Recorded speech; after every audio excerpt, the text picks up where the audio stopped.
Sejumlah mantan peserta seleksi anggota Komisi Penyiaran Indonesia mengajukan permohonan pengujian Undang-Undang Penyiaran yang mengatur tata cara seleksi anggota KPI.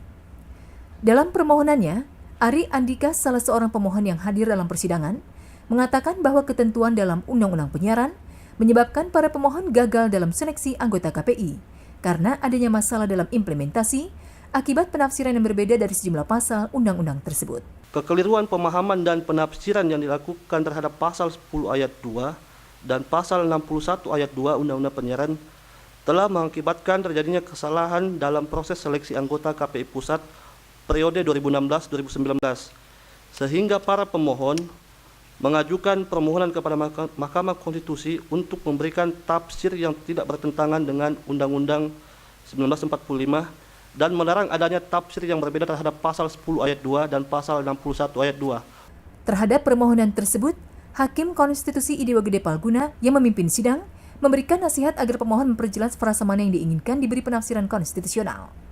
Sementara, Hakim Konstitusi Maria Farida Indrati dalam nasihatnya mengatakan, permohonan tersebut lebih cenderung persoalan pengaduan konstitusional yang bukan menjadi wewenang MK. Sepanjang tidak diartikan begini misalnya, atau sepanjang diartikan begini, terserah, itu pilihan saudara nanti. Kalau ini maunya kan inkonstitusional bersyarat kan, kalau saudara ini, itu harus benar.